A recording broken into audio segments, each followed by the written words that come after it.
Para la mayoría de españoles, el gallego es ese idioma en el que todo acaba en ñ y se habla con acento gracioso. Y aunque para los latinoamericanos gallego significa español, que sepáis que es otro idioma. El gallego, como sabrás, se habla en Galicia, e igual esto no lo sabes, también en zonas de Asturias, Zamora y León. Y no es una mezcla de portugués y español, por favor, dejad las mezclas de idiomas de una vez. Pero bueno, que me voy por las ramas. Mucha gente piensa que ya sabiendo leer en castellano sabe leer en gallego. Es cierto que la mayor parte del camino está hecho, pero con cuidado, hay algunos matices que tenemos que tener en cuenta. Vamos primero con lo fácil, las consoantes. De estas olvídate, no se usan en gallego salvo extranjerismos, y se leen como en el idioma de origen.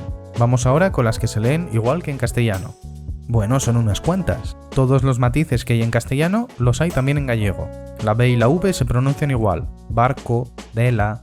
Después de una Q va una U que no se pronuncia, quente, quietude.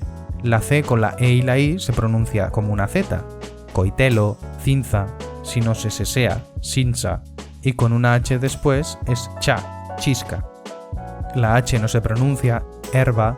La L y la R pueden ser simples o dobles, lentilla, carreira.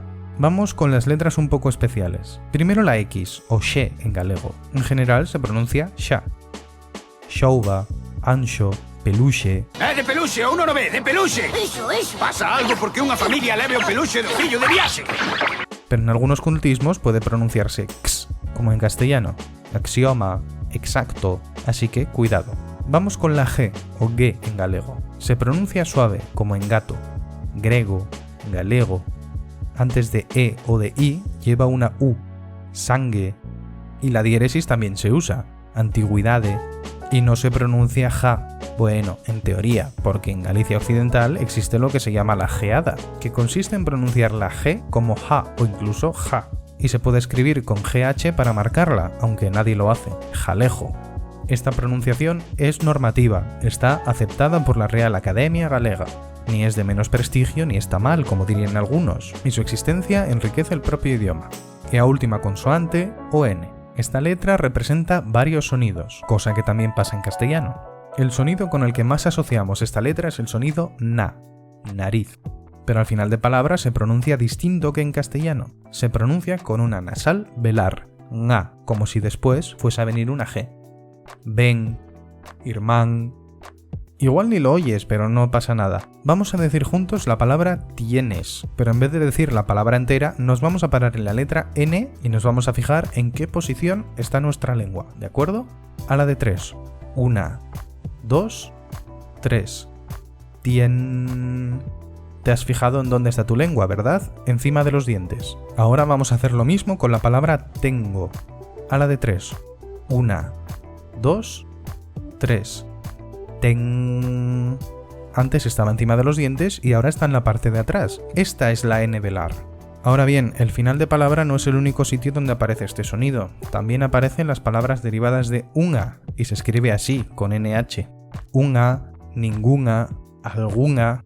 Si te cuesta, repite la palabra unga y poco a poco le vas quitando la G. Unga, unga, unga.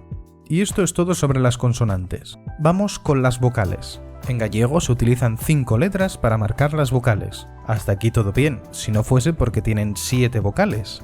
¿Qué? ¿Cómo que 7? Ay, amigo, si pensabas que lo más fácil del jalejo era pronunciar Sanxenxo, vete preparándote. Tenemos 7 vocales tónicas. I, E, A, O, U. Nosotros, los hispanohablantes, solemos escuchar E y E como la misma vocal, y lo mismo con O y O. A la E y a la O las llamamos cerradas, y son un poco más cerradas que las castellanas E y O. Y a la E y a la O las llamamos abiertas, y pues eso, son un poco más abiertas que las castellanas. ¿Y cómo sabemos si una palabra que tiene la letra E o la letra O es abierta o cerrada? Hay algunos trucos. Primero, céntrate en las vocales tónicas, las que llevan el acento de la palabra. Las otras dan un poco más igual.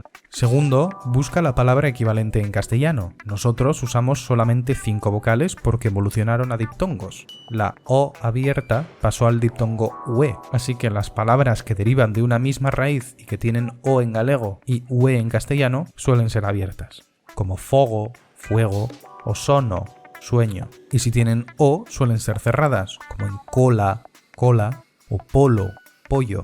Por ejemplo, oso con O cerrada es un oso, mientras que oso con O abierta es hueso. Se escribe con tilde para diferenciarla. Y para la E, el diptongo que tenemos que buscar es IE, como sempre, siempre o miércoles, miércoles. Y si lleva E, suele ser cerrada, como en centro o cerca.